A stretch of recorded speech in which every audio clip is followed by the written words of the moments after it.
Olá, este é o programa Memórias do Poder Legislativo, idealizado pela Associação dos Parlamentares do Estado de São Paulo, que hoje traz a trajetória política e de vida do deputado Nelson Marcheselli. É um prazer conversar com o senhor, deputado.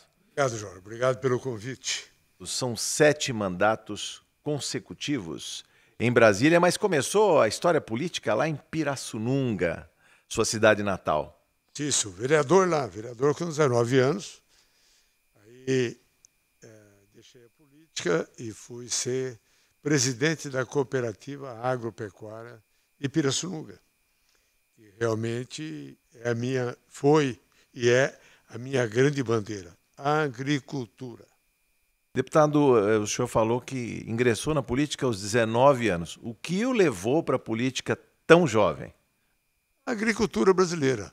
Eu era agricultor, certo? Eu sou até hoje agricultor, mas eu notava que a agricultura não tinha representação política. Muito menos no município, tinha um pouquinho no Estado, um pouquinho na União. É que me levou a ser candidato a vereador para representar a agricultura na Câmara Municipal de Pirassununga. E como foi a experiência? Foi bem, foi bem. Consegui dar um tratamento especial às estradas rurais, ajudei a fortalecer a cooperativa de Pirassununga, cooperativa agrícola, fortaleci o sindicato rural patronal e ajudei muito em novos plantios e nova regulamentação da área agrícola da cidade. A agricultura ainda é muito forte no interior de São Paulo, mas especialmente ali na região de Pirassununga. Inclusive tem até um campus da USP lá, né? Sim, nós temos a USP, temos uma fazenda da aeronáutica ligada à agricultura, academia, e temos lá o segundo RCD, que é o Exército da cidade. Esse lá é o trabalho que nós fazemos com a família militar. O senhor falou de Cachoeira de Emas, tem que lembrar também a bela paisagem que se tem lá, inclusive a exploração do turismo, né? A gente vai falar do agronegócio, mas não pode deixar de lado o turismo. O prefeito que marcou época em Pirassununga, que foi o Dr. Lauro Pozzi, eu era o líder dele na Câmara, e conseguimos fazer um bom trabalho naquela época que me elegi como vereador. Sobre a beleza dessa região, para quem não conhece Pirassununga, né? Que também tem uma base forte na agricultura, tem inclusive um campus da Universidade de São Paulo lá. Tem. Lá nós temos uma faculdade de medicina, veterinária, tem zootecnia, nós temos um trabalho agora com administração também, uma faculdade que nós ajudamos a criar. Isso foi muito importante. Foi um trabalho de vereador na época e posteriormente como deputado. Belezas naturais lá, turismo também. Para quem não conhece, hein? Tem a Cachoeira de Emas, Cachoeira de Emas, né? Ali muito próximo bonita, da Academia da Força Aérea. O rio Mogi Guaçu, um rio piscoso, um rio muito reconhecido como o maior estuário de criação de peixes, corimbatá e dourados. O Brasil deve ser uma das fontes mais produtiva desses dois peixes. Deputado, ainda além da exploração do turismo, a questão da agricultura ainda é forte no interior, principalmente a questão... Aliás, temos que falar, né, do seu trabalho depois como deputado e um dos mentores da criação. Pirassununga é uma cidade produtora muito forte de laranja, citros, cana-de-açúcar e soja, muito forte. Essas 3 produções são pioneiras lá. E muito produtiva a região. Pirassununga é uma cidade que fica de São Paulo a 208 quilômetros e é uma cidade que fica entre Campinas e Ribeirão Preto, bem no meio. E aí a gente tem 2 mercados que a gente atua muito grande, de Campinas e de Ribeirão Preto. Sim. Deputado, depois de vereador, o senhor deixou a política? Deixei a política e fui militar na área agrícola cooperativa.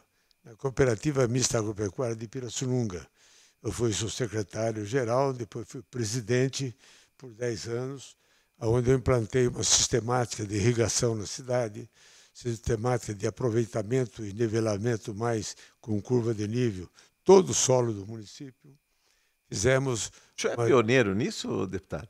O senhor é pioneiro disso quando fala em aproveitamento, em Sim, sim. Nós irrigação, estamos falando curva de de nível, quer 50 dizer, anos atrás. Eu trouxe essa técnica dos Estados Unidos e consegui implantar no polo piloto de Pirassununga e depois nós expandimos para o estado todo. Aí o governo do estado, na época, admitiu, pegou e começou a colocar no estado todo. Curva de níveis, terraceamento, sim, aproveitamento de irrigação, pequenas barragens para poder fazer a diminuição do investimento, sim. ter na água mais próxima. E isso fez com que cada vez mais eu me apaixonasse pela agricultura brasileira. Depois eu virei presidente da Associtrus, era a Associação Brasileira de Citricultores. Por 10 anos eu virei presidente da Associtrus. E foi aí que houve uma projeção e com 44 anos eu virei deputado federal pelo Estado de São Paulo, pelo Partido Trabalhista Brasileiro, partido que eu estou nele já há 38 anos. Deputado, o senhor chegou à Câmara Federal, à Câmara dos Deputados, em 1991. 91. Conte um pouquinho para o nosso telespectador da TV Alesp, mas principalmente para essas novas gerações, essa garotada que está ingressando na política agora, que houve uma renovação muito grande, como era fazer política àquela época? Veja bem, a coisa importante que nós fazíamos, e como presidente da Socitrus eu fiz com muita maestria, eu criei em cada cidade citrícola uma diretoria de um grupo de citricultores. Eu consegui fazer mais de 200 diretorias no interior de São Paulo com citricultores. E aí isso virou o meu grupo apoiadores. Sim. Eu virei aí deputado federal por causa disso. Não era fácil fazer política, porque o Estado não era todinho asfaltado.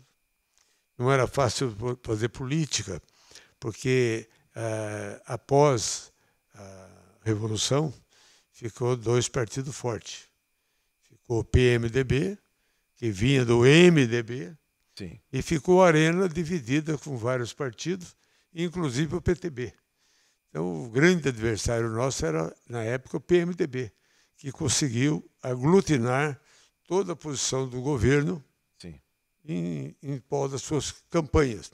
Mas, assim mesmo, me elegi, e já nos primeiros meses de deputado federal, eu me candidatei a líder do PTB e ganhei a eleição do meu colega, amigo, Gastone Rigg, que era o líder por 10 anos do PTB. Sim. Virei líder do PTB e a minha promessa era que no ano seguinte eu apoiaria um outro colega, foi o que fiz. No ano seguinte apoiei outro colega para poder ser meu sucessor, Nelson Trade assumiu, e assim nós fizemos todo ano, cada 2 anos, fazendo uma nova liderança no PTB na Câmara Federal. Lá nos primeiros dias também com o líder, eu consegui aglutinar 36 deputados, e foi o maior número de deputados do PTB até hoje em Brasília. Foi quando foi o líder, e a transferência de um partido para o outro era livre. Então, nós elegemos 5, mas eu terminei minha liderança com 36. 36 deputados pelo liderados PTB. pelo deputado. Puxa vida. Deputado, o que falar também daqueles tempos, porque a gente lembra, o senhor falou do período lá da Revolução, mas eu digo que tudo se esperava dos governos, do governo federal, dos governos estaduais, do novo ente que foi criado, né, com a Constituição de 88, o protagonismo municipal. O senhor também é municipalista, Sim, defende? Municipalista, defendo bastante. E aí surgiu a oposição mais dura, que foi a esquerda, PT e tal. Veio o PSDB, que foi uma dissidência do PMDB. O PSDB o Collor tinha Fernando Henrique Cardoso como ministro das Relações Exteriores. Veio o Itamar, após a cassação do Fernando Collor. E o Itamar acompanhou tudo isso de perto ainda. Pô, eu votei 2 impeachment.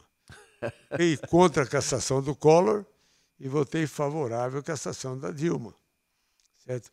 E nós fizemos um trabalho muito grande com o ex-presidente Collor.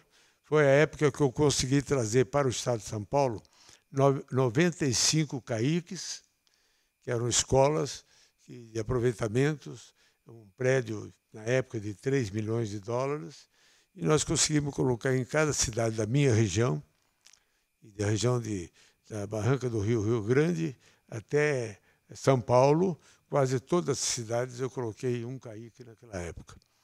Aí depois eu deixei a liderança e fui para a presidência da Comissão de Agricultura, organizei a Comissão de Agricultura, trouxe todos os deputados que eram proprietários de terras, trouxe eles para fazer parte da Comissão da Agricultura. E a comissão, que era uma comissão fraca no Congresso Nacional, passou a ser uma comissão forte. Até hoje é uma comissão forte. Aí eu fundei, como presidente da Agricultura, eu fundei a Frente Parlamentar de Agricultura, que foi a primeira frente criada no Congresso Nacional. Eu fui seu primeiro presidente dela, deixei de ser o presidente da Comissão da Agricultura e fui seu presidente da Comissão da Frente Parlamentar da Agricultura. Sim. E lá, juntamente com a Frente Parlamentar da Agricultura, depois eu fui presidente da Comissão do Trabalho, depois fui presidente da Comissão de Relações Exteriores, depois fui presidente da Comissão de Transporte, voltei a ser presidente da Comissão do Trabalho e voltei a ser presidente da Comissão da Agricultura. E depois eu trabalhei mais forte ainda dentro da organização da Frente Parlamentar da Agricultura, que foi crescendo, crescendo, e é essa potência que hoje nós estamos assistindo no Congresso Nacional. O senhor só raspou, falou pouco, mas para o nosso telespectador é importante também cotejar épocas. O senhor falou do impeachment da Dilma e o impeachment do Collor. Tem muita diferença o caldo político em torno desses dois eventos? Não, não teve muita diferença. A origem foi praticamente a mesma. Desvio de recursos públicos para amigos, para partidos, para obter vitória em alguns projetos dentro do plenário da Câmara Federal. Sim. O princípio foi a mesma, certo? Sim. Mas parece que o processo do Collor foi um pouco mais rápido, inclusive. Bem mais rápido. Bem mais rápido, bem né? mais rápido. Havia toda a imprensa apoiando, inclusive, certo? Sim. E já da Dilma, não. Grande parte da imprensa defendia a permanência da presidente. A presidência dela. Então, foi muito mais difícil a cassação da Dilma do que do Collor. Mas no meu primeiro mandato, como deputado federal, eu descobri que o Banco do Brasil tinha, na área agrícola, grandes devedores, que davam uma soma, na época, mais ou menos, de uns 197 bilhões de reais, já transformando em moeda nova. Eu consegui fazer um projeto de securitização da dívida agrícola. Aprovei, com apoio, até já era o governo Fernando Henrique, aliás, o Itamar, com apoio do Itamar, Fernando Henrique era o ministro da Fazenda, nós pegamos um dinheiro do Tesouro, compramos essa dívida do Banco do Brasil, com o compromisso do Banco do Brasil, que esse dinheiro novo, financiar os agricultores, sim, desde que eles aumentassem sua área de plantio em pelo menos mais 10%, para poder pagar o empréstimo velho, sim, que foi dado a eles 20 anos para pagarem, e pagar o empréstimo ano novo, que era anual. Sim. Hoje está tudo liquidado, pago, a agricultura está no patamar que você já está vendo, mas a securitização da dívida agrícola foi muito importante. Se isso não acontecesse naquela época, o que poderia ser do agronegócio? O Banco do Brasil seria o maior fazendeiro do mundo. Ia ficar com todas as fazendas. Mas nós conseguimos contornar isso aí. Aprovei o projeto meu da criação da patrulha agrícola, dando para todos os municípios brasileiros, até 50 mil habitantes, uma patrol, uma retroescavadeira e um caminhão basculante. Para todo, o Brasil inteirinho recebeu. Aprovamos logo em seguida o adido agrícola, para poder trabalhar nos países que se interessavam em comprar produtos do Brasil. Sim. E como o adido agrícola é um cara que tem que passar pela uma faculdade de agronomia, prestar um concurso no Ministério da Agricultura, aí ele vai ser adido numa embaixada que geralmente só comprava do Brasil café, pouquinho de carne, às vezes nada, só o café. E como foi para diversificar essa pauta de negócio? Depois a gente vai falar da pujança que é o agronegócio brasileiro nos dias de hoje. Mas como foi a época? Mas então, nessa época nós conseguimos fazer com que vários estados acordassem e acompanhassem o estado de São Paulo.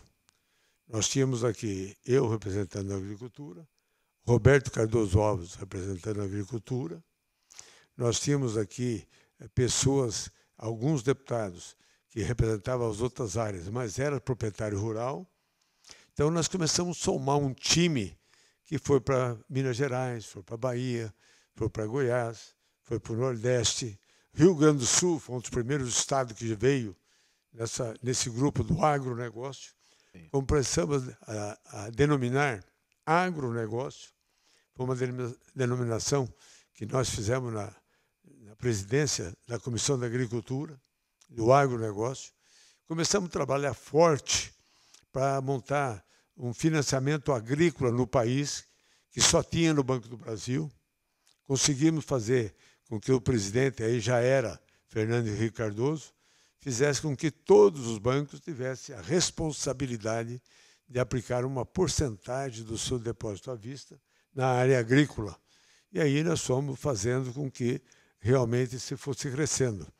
Os adidos agrícolas começaram a comercializar mais produtos, levamos para fora o frango, levamos suíno, levamos carne bovina de várias regiões, suco laranja começou a ser também difundido e começamos a trabalhar para aquilo que fosse necessário. Eu me recordo muito bem que quando eu fui presidente da Comissão da Agricultura e eu fui procurar no Banco do Brasil um financiamento para plantio de feijão, não tinha. Não tinha. E nós éramos o maior importador de feijão do México. Aí, na negociação com o governo, com o Ministério da Agricultura, abrimos a carteira agrícola para poder produzir feijão no Brasil, como rotação de cultura. Sim. 2 anos depois, o Brasil estava exportando feijão para o México. Conta um pouquinho dessa mágica para quem não conhece de agricultura, que o feijão nitrifica o solo, ele serve o feijão é uma rotação. forjageira muito boa, muito importante, porque você planta uma cultura, cana, por exemplo, que é 4, 5 anos. Aí você vai reformar a cana, recomenda-se plantar uma outra cultura anual só, para depois vir com a cana novamente para ser plantada. Replantio daqui. Assim é laranja, assim é soja, assim é tudo.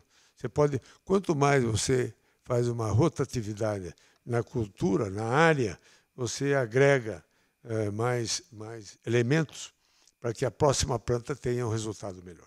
Aumenta a produtividade. Aumenta bastante a produtividade e combate pragas. Sim. Porque a praga que vem de uma determinada cultura, a hora que você tira a cultura, ela não vem para nova. A praga não come o que está plantado, ela come determinadas áreas, ela é igual ao homem. Ele come carne, come massa, come frango, ele escolhe o que ele quer, certo? E então essa vantagem que nós temos na agricultura. O Brasil foi batendo metas, nós sempre cuidando da agricultura, sempre defendendo no orçamento da União recursos para que o Tesouro pudesse dar subsídio em algumas áreas, em outras áreas nós falamos forte para que o Banco do Brasil, cada vez que abrisse uma agência, tivesse uma carteira agrícola local. Sim. E fomos trabalhando, e hoje o Banco do Brasil é o maior banco financiador da área agrícola do mundo. Nós somos os maiores produtores de uma gama muito grande de produtos. E até hoje, depois que eu e o grupo de amigos começamos a se dedicar à agricultura, não faltou mais produtos agrícolas em nenhum supermercado brasileiro. Em nenhum. Porque era comum, antes de 91, você ir no supermercado e não tinha feijão. Não tem um produto ali. Você ia no outro, não tinha arroz. Sem contar a disparada de preço quando havia falta de disparava. Então, nós conseguimos fazer com que a CEAGESP, todas elas, e a comercialização, nós tiramos do fim e trouxemos para o meio, para o início. Então, antes de plantar, o plantador de determinado produto tinha de trazer ao Banco do Brasil o futuro comprador. Sim. Então, o sujeito vinha comprar feijão já no plantio. E ele já sabia para quem vender. Só ficava para acertar o preço, mercado final do dia. Sim. Mas já tinha colocação. Com isso, com o tempo, nós fizemos uma campanha de colocar silos no Brasil. São Paulo liderou. Depois veio Goiás, Mato Grosso, Paraná, certo? Rio Grande do Sul. Santa Rosa foi a semente mais bem difundida no Brasil. E é Santa Rosa, no Rio Grande do Sul. Tudo isso nós fomos lutando para que a agricultura chegasse no tamanho que chegou. Com isso atrás vieram fábricas de tratores. Os tratores brasileiros eram importados. Começaram a vir para o Brasil porque viu o potencial de compra de máquinas no Brasil. Matão se desenvolveu para fazer implementos e trouxemos para cá várias marcas, Massey Ferguson, Ford, Leroy, certo? Uma gama de produtores, Fendt, certo? Valmet, vieram tudo para cá para produzir, para poder abastecer. E outro fator, deixamos de ser importadores de tratores para ser exportadores. Hoje exportamos máquinas agrícolas para a América do Sul inteirinho e para a África, que é grande comprador de máquinas e implementos do Brasil. Deputado Nelson Marcheselli, o que falar da unificação do discurso? Quando a frente parlamentar, com centenas, né, de deputados... Somos 212 hoje. 212. Como foi deputados federais. Como é unificar 40 senadores. Como unificar o discurso, haja vista que até os interesses dos agricultores nem sempre são os mesmos. Eu digo daqui de São Paulo em relação a Mato Grosso, em relação ao Nordeste. Como unificar o discurso, ter uma plataforma, digamos assim? É fácil. O agricultor é o mesmo, o agricultor é um homem que gosta da terra, quer plantar, quer fazer. Qual é a diversificação? É que o juro de São Paulo é um pouquinho mais alto que o juro no Mato Grosso. O Acre tem um juro mais baixo que o do Mato Grosso. Então, o incentivo para a abertura de áreas novas, nós conseguimos no Banco do Brasil fazer uma diversificação de vários tipos de crédito para vários tipos de produto. Sim. Enquanto o Rio Grande do Sul, certo, trabalha na soja, trabalhava em bovinos, certo? Santa Catarina começou a trabalhar com soja e começou a trabalhar também com suínos. São Paulo com tudo, Mato Grosso com tudo, mais soja. Aí veio o milho. Nós começamos a fazer um zonamento agrícola para que todos os estados tivessem a sua produção de milho própria. Então, na época, vários secretários da Agricultura compraram a ideia e começou a fazer com que os municípios produzissem arroz, feijão, milho, certo? Principalmente o milho, que é para alimentar o animal, fazer alimentação. Mas a agricultura foi uma parte do trabalho dos meus 7 mandatos em Brasília. Foi o maior trabalho, sempre 28 anos lá, com assento permanente na Comissão da Agricultura. Apesar de ter sido presidente de outras comissões, eu não me deixava de ser suplente na Comissão da Agricultura. Pertenci à mesa da casa, fui 4º secretário da mesa, eu que fiz todas as reformas de todos os imóveis que pertencem à Câmara Federal. Depois, Michel Temer, presidente, me quis como procurador-geral da Câmara. Fui procurador-geral da Câmara durante o período todo que ele ficou presidente. Depois, eu fui ser, já na reta final já dos meus mandatos, eu fui 2 vezes ouvidor-geral da Câmara. Ouvidor-geral. E aí também eu agreguei muito mais relacionamento com ministerial, com vários tipos de ministros, e nós conseguimos aí também desenvolver um trabalho para poder ajudar Santas Casas do Estado de São Paulo. Equipei muitas Santas Casas.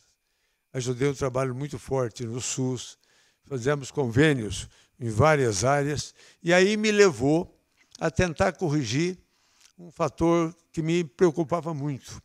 Eu era muito amigo do Haddad, que era ministro da Educação, foi candidato a presidente, mas eu era muito amigo dele. E todo brasileiro que saía lá do Pará, de Belém, vinha fazer medicina em São Paulo, não voltava. Chegava aqui, conhecia uma paulista, casava e ficava por aqui. Não voltava. Então eu fiz um projeto e o governo não tinha dinheiro.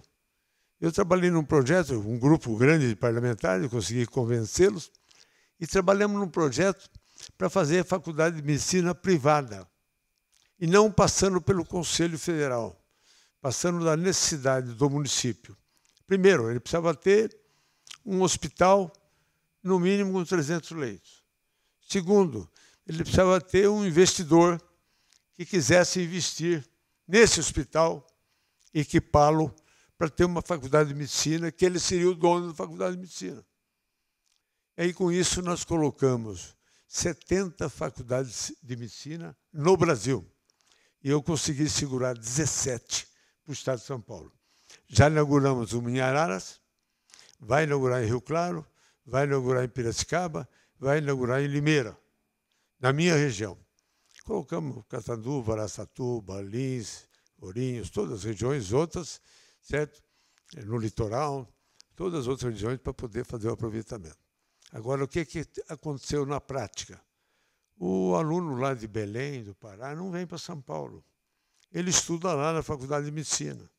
E casa lá e fica lá. E fica lá, fixado. E fica lá, fica fixado na região.